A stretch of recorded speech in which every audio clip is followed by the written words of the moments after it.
창세기 23장을 같이 강해 통독을 하겠습니다. 창세기 23장의 제목은 사라의 죽음입니다. 사라의 죽음, 소제목은 가나안 땅의 첫 소유. 사라가 죽음으로 인해서 묘지가 속해 있는 밭을 삽니다. 해쪽 속으로부터. 이름으로써 드디어 가나안 땅을 소유하게 될 씨를 뿌리게 됩니다. 23장 1절입니다. 사라가 127세를 살았으니 이것이 곧 사라가 누린 횟수라. 127세를 살았답니다. 그렇다면은 90세에 이삭을 낳기 때문에 이삭이 37세가 되겠죠. 그러고 이제 아브라함은 175세에 죽습니다. 그러면 사라가 돌아가실 때 아브라함은 10살 차이니까 137세가 되죠. 이 여인이 몇 세까지 살았더라 하는 것은요, 성경 전체에서 이곳이 유일합니다. 그래서 사라는 아주 특이한 하나님으로부터 선택받은 여성입니다. 우리가 나중에 보면 리브가 같은 경우에는, 이삭의 부인 리브가 같은 경우에는요, 언제 돌아가셨다는 말이 없습니다. 성경에. 아예 야곱이 밧단 아람으로 떠나고 나서 그 뒤로는 언급이 안 됩니다. 그러고 이제 에나타 죽은 나일이라든지 이런 얘기만 나오지, 비중 있게 몇 세까지 살았고 또 삶이 이렇게 기록된 여인은 없습니다. 그래서 사라는 아주 특이한 하나님한테 선택된 여성입니다. 사라가 가나안 땅 헤브론 곧 기랏 아르바에서 죽음에 아브라함이 들어가서 사라를 위하여 슬퍼하며 애통하다가, 이때가 그러니까 다른데 이제 그랄이라든지 그 다음에 부엘세바나 이런 데서 거주하다가 다시 40년 만에 헤브론으로 돌아온 겁니다. 헤브론이 본거지가 됐죠. 그래서 이제 헤브론에다가 사라와 그 무덤을 이제 장만하는데요. 40년 만에 다시 왔습니다. 와서 사라가 돌아가시니까 아브라함이 들어가 가지고 이제 시신이 안치된 장막에 들어가서 아주 슬퍼하며 애통합니다. 이보다 큰 슬픔이 있겠습니까? 더군다나 남편만 믿고 지금 모든 걸 다 떠나고 이렇게 왔는데, 이렇게 이제 같이 어떻게 보면 부부간이기도 하지만 친구같이 이렇게 오랜 세월을 같이 동고동락을 했는데 갑자기 이렇게 돌아가시니까 아브라함이 아주 슬퍼합니다. 근데 이제 그렇게만 하고 있을 수 없죠. 그 시신 앞에서 일어나 나아가 해족속에게 말하여 이르되, 해족속은 우리가 역사 시간에 배우는 히타이트족입니다. 참 우리가 역사 시간에 히타이트족 그러면 아주 막강하고 강한 민족으로 배웠는데요. 철기 문화를 처음 사용했고 이랬다고 배웠는데, 성경에서는 별거 아닌 것처럼 이렇게 기록이 되어 있어요.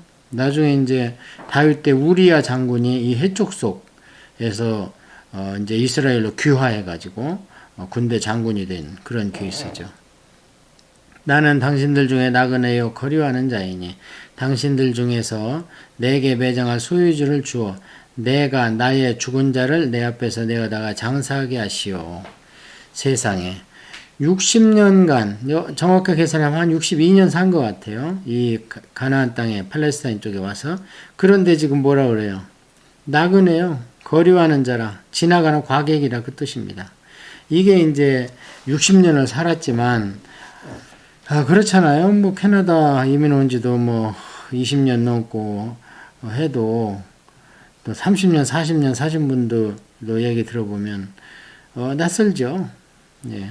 한국인들 어떻게 한국에서 이제 같으면은 고향은 낯설지 않죠. 아무리 오래 있다가 들어가도 고향은 금방 다시 익숙해지는 것을 우리가 볼 수 있고, 이제 나이가 들수록 그리운 게 두 가지더라고요. 어머니와 고향 땅. 그래서 여기도 지금 아브라함은 하나님이 주신다고 약속을 했지만 나그네요. 그냥 지나가는 거류민입니다. 잠시. 거류민이라는 얘기는 잠시 장막을 폈다가 다시 접는 그런 분을 거류민이다. 해족속이 아브라함에게 대답하여 이르되 내 주여 들으소서. 당신은 우리 가운데 있는 하나님의 세우신 지도자이시니 우리 묘실 중에서 좋은 것을 택하여 당신의 죽은 자를 장사하소서. 우리 중에서 당신 묘실에 당신의 죽은 자 장사함을 금할 자가 없으리이다. 내 주여 들으소서 이러죠. 그러니까 지금 무엇을 우리가 엿볼 수 있습니까? 아브라함이 아주 모범적인 덕망이 있는, 우리가 앞에서 이 아브라함의 재물관을 봤지만 전혀 다른 사람으로부터 정당한 것까지도 사용합니다. 물질이라면. 그럼 아브라함은 어떻게 물질에 대한 욕심이 없다면 거짓말이죠. 사람인데 어떻게 자기 우양이 늘어나고 은행의 통장이 늘어나는 것을 바라지. 당연히 사람인데 아브라함이라고 안 그러겠습니까? 근데 아브라함이 손 벌리는 것은 오직 하나님입니다. 그래서 하나님 믿는 내가 당신들 때문에 부자 됐다는 소리 듣기 싫다. 이것은 나중에 쭉 이어가다가요, 사도 바울까지 쭉 이어갑니다. 그래서 물질과 하나님, 이 예수님께서 말씀하시기를 너희들이 섬기는 신이 둘이다. 그래서 두 주인 중에서 하나만 섬겨야지 둘 다 섬길 수는 없다 했을 때, 하나는 하나님 한 분이시고 다른 한편은 물질, 돈, 만몬. 그래서 육신의, 하나님을 믿지 않는 사람의 육신의 신은요, 돈입니다. 자, 우리가 한번 세계 돌아가는 걸 보십시오. 지금 재물이 더 셉니까? 명예가 더 셉니까? 지금은 종신 왕제, 물론 뭐 다른데 일본이나 태국이나 뭐 이런 데 있지만 무슨 권한이 있습니까?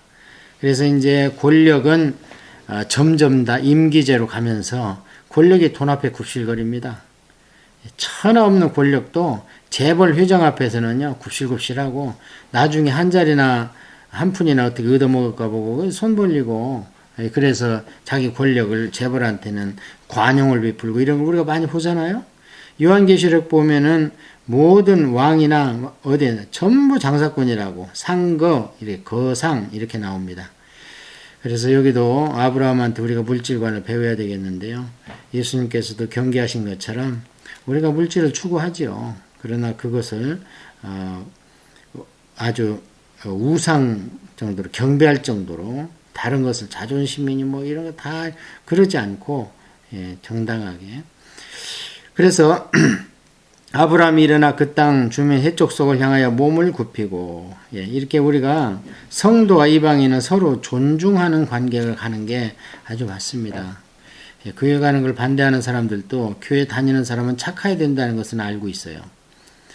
그들에게 말하여 이르되 나로 나의 죽은 자를 내 앞에서 내어다가 장사게 하는 일이 당신들의 뜻일진데 내 말을 듣고 나를 위하여 소알의 아들 에브론에게 구하여 그가 그의 반머리에 있는 그의 막벨라 굴을 내게 주도록 하되 충분한 대가를 받고 그 굴을 내게 주어 당신들 중에서 매장할 소유자가 되게 하기를 원하노라 하매. 그러니까 이제 이렇게 사이가 좋으니까요, 이제 부인이 죽었는데 거기 있는 해족속들이 아이고 죽은 시신이니까 멀찍이 가서 장사하든지 말든지 해, 이렇게 하지 않고, 아브라함도 그걸 압니다. 내 부인을 이곳에 잘 장사하는 것이 당신들이 원하는 당신들의 뜻일진데 당신이 원하는 것을 나도 알고 있습니다. 그러니 이제 이 근방에 막벨라 굴을 내가 봤는데 그 굴과 그 굴을 둘러싸고 있는 밭을 좀 내가 살 수 있도록 해주십시오. 이렇게 얘기합니다. 이 막벨라 굴의 원뜻은요, 두 개로 이루어진 굴이다, 이런 뜻입니다. 그래서 아마 상당히 컸던 것 같아요. 아니면 들어가서 나눠졌든지. 그래서 이 막벨라 굴에 나중에 전국적으로 있는 분들이 누구냐면 아브라함과 사라, 그 다음에 이삭과 리브가, 그 다음에 야곱과 라헬은 못 들어갔습니다. 라헬은 일찍 이제 막대기 났다가 죽잖아요, 중간에. 그래서 레아, 이래 이 족장들이 이 막벨라 굴에 모셔집니다. 나중에 우리가 창세기 50장에 보면 야곱이 애굽 왕이 통치하는 애굽에서 죽죠. 요셉 총리가 됐기 때문에 아들이. 그런데 끝내 그래요. 나를 이스라엘 땅에다가 나를 유언을 하죠. 그래가지고 자기 아버지와 할아버지가 있는 그 굴로 모셔지게 됩니다. 이게 아마 나중에 무슨 이 부활의 그런 실마리가 되는지는 모르겠으나 아직까지는 뭐 부활이니 이런 것까지는 전혀 얘기가 안 됩니다. 성경에서는 지금은 계시의 초기 단계이기 때문에 내세관도 정확히 안 나와 있습니다. 창세기에는. 자, 그래서 에브론이 해족속 중에 앉아 있더니 그가 해족속 곧 성문에 들어온 모든 자가 듣는 데서 아브라함에게 대답하여 이르되 내 주여 그리마시고 내 말을 들으소서. 내가 그 밭을 당신에게 드리고 그 속에 굴도 내가 당신에게 드리되 내가 내 동족 앞에서 당신에게 드리오니 당신의 죽은 자를 장사하소서. 아브라함이 이에 그 땅의 백성 앞에서 몸을 굽히고 그 땅의 백성들이 듣는 데에서 에브론에게 말하여 이르되 당신이 합당히 여기면 청하건대 내 말을 들으시오. 내가 그 밭값을 당신에게 주리니 당신은 내게서 받으시오. 내가 나의 죽은 자를 거기 장사하겠노라. 에브론이 아브라함에게 대답하여 이르되 내 주여 내 말을 들으소서. 땅값은 은 400세겔이나 그것이 나와 당신 사이에 무슨 문제가 되리이까. 당신의 죽은 자를 장사하소서. 은 400세겔이면 은 11kg 정도 됩니다. 싸지 않아요. 어떻게 그 요진지 어쩐지 모르지만 이게 상당히 비쌉니다. 밭은 얼마나 큰지는 모르겠지만 은이 11kg면 싸지는 않죠. 아브라함이 에브론의 말을 따라 에브론의 해족속이 듣는 데서 말한 대로 상인이 통연한 은 400세겔을 달아 에브론에게 주었더니 기트나 밭값을 줍니다. 이래야지 뒤끝이 없죠. 다윗도 보십시오. 다윗도 아레오나 타작마당에서 이제 그 하나님의 진노가 멈추니까 거기에다가 이제 전을 지려고 하니까 그거 그냥 왕이시여 하나님을 섬긴다는데 이 땅을 그냥 못 주겠습니까?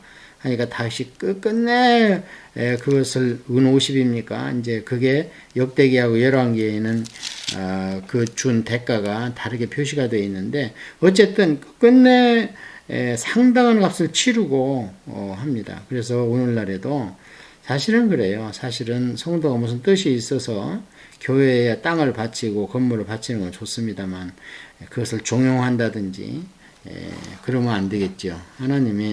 하나님께서 그것을 참 여러 성도들이 피땀 흘려서 이렇게 하는 것을 더 원하시고 그럴 거라고 생각이 됩니다. 마므레와 막벨라에 있는 에브론의 밭 곧 그 밭과 거기에 속한 굴과 그 밭과 그 주위에 둘린 모든 나무가 성문에 들어온 모든 해족속에 보는 데서 아브라함의 소유로 확정된지라. 드디어 샀습니다. 드디어 아브라함이 가나안 땅의 일부를 자기 소유로 삼았습니다. 그 후에 아브라함이 그 안에 사라를 가나안 땅 마므레와 막벨라 밭굴에 장사하였더라. 마므레는 곧 헤브론이더라. 헤브론이는 마므레 상수리나무, 이 앞에서 우리 많이 나와 있던 구절이죠. 이와 같이 그 밭과 거기에 속한 굴이 해쪽 속으로부터 아브라함이 매장할 소유지로 확정되었더라. 이 소유지에 줄쳐야 됩니다. 이게 씨가 돼가지고 이제 가나안 땅을 나중에 소유하게 됩니다. 하나님 주신다고 했지만 이제 아브라함 생전에는 기껏 이거 하나 등기부등본에다 이름 석자 올린 거죠. 네. 그래서 23절에는 우리가 영적 의미를 찾자면 어머니, 이스라엘의 어머니가 죽음으로 인하여서 그 땅에 소유의 씨를 뿌렸다. 우리가 이렇게 그런 의미를 볼 수 있다고 봅니다.